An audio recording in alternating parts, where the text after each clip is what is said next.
আমরা সব ভাই বোন যখন একসাথে হই জনসংখ্যা অনেক হয়ে যায়, তাই সবাইকেই কাজে হাত লাগাতে হয়। চাপ পড়ে গিয়ে বউদের উপর, বুলুর সংসারের দুই বউয়ের উপর অনেক চাপ, কারণ হচ্ছে জনসংখ্যা অনেক বেশি, 30-40 জন করে বেলায় বেলায় থাকে, তাই তাদের উপর অনেক চাপ যায়। সেই চাপ সামলাতে আমার বড় ভাই বুলুর সংসারের বড় বউয়ের সাথে হাত মিলিয়েছে। কেউ বলে খাসির মাংস খাবে, কেউ বলে মুরগির মাংস খাবে, কেউ বলে ছোট মাছ খাবে, কেউ বলে শুটকি খাবে। চলছে এভাবেই একটার পর একটা। কেউ বলে পিঠা খাবে, কেউ বলে পায়েস খাবে। কি অবস্থা! সবই আয়োজন হয়েছিল। তাই আমি মনে হলো যে অনুমানের রান্নাতে কিছু একটা আপনাদের সাথে শেয়ার করি। এবার আমি অনুমানের রান্নাতে বুলুর সংসারের বড় বউয়ের রান্নার একটু অংশবিশেষ আপনাদের সাথে শেয়ার করব। অন্য আরেক সময় বুলুর সংসারের ছোট বউয়ের রান্নাও আপনাদের সাথে শেয়ার করব অনুমানের রান্নাতে।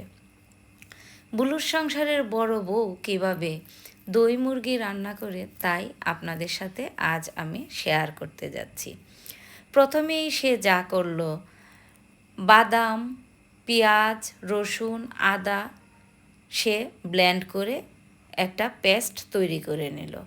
তার মাঝে দিয়ে দিল টক দই, ভাজা জিরার গুঁড়া, মরিচের গুঁড়া, ধনিয়ার গুঁড়া, সবগুলো উপকরণ একসাথে দিয়ে সে একটা পেস্ট তৈরি করে রেখে দিল। তারপর কড়াইয়ে তেল দিয়ে দিল। তেলের পরিমাণটা একটু বেশি দিয়েছে যাতে মুরগিগুলো ভালোভাবে ভাজা হয়। তারপর তেল গরম হওয়ার পর মুরগির মাংসের টুকরোগুলো দিয়ে সুন্দরভাবে ভেজে নিল।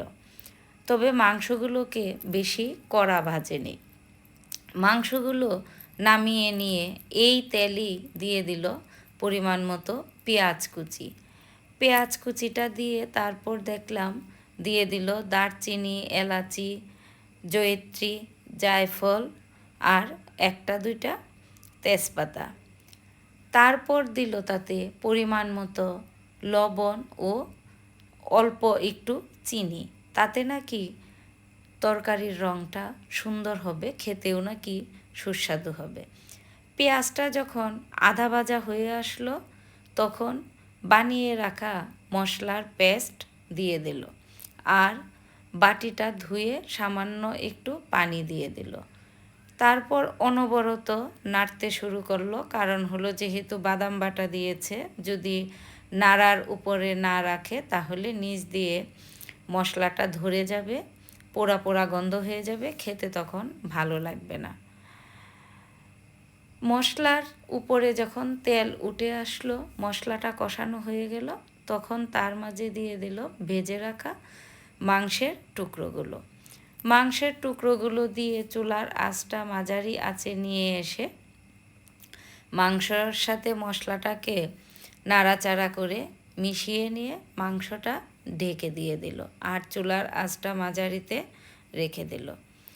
তারপর ঢাকনাটা খুলে অল্প একটু ঘি ছড়িয়ে দিল এবং কয়েকটা কাঁচামরিচ ফালি করে তার মাঝে দিয়ে দিল।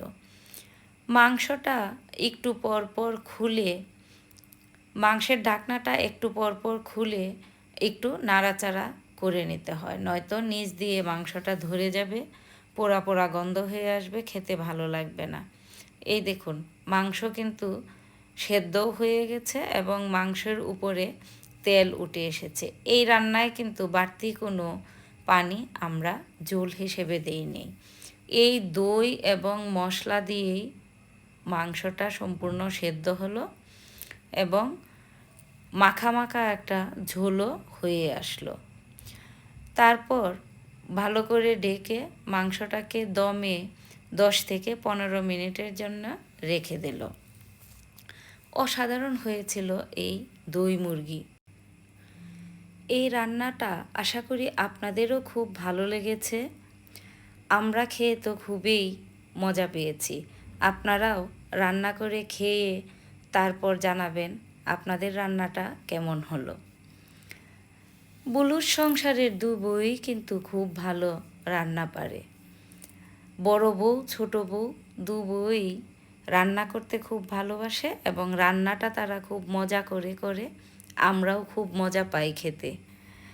আজ বুলুর সংসারের বড় বউয়ের রান্না দেখালাম, অল্প একটু দেখালাম। অন্য সময় বুলুর সংসারের ছোট বউয়ের রান্না দেখাবো। সবাই ভালো থাকুন, সুস্থ থাকুন। অনুমানের রান্নার পাশে থেকে আমাদেরকে উৎসাহ দিন। ধন্যবাদ সবাইকে।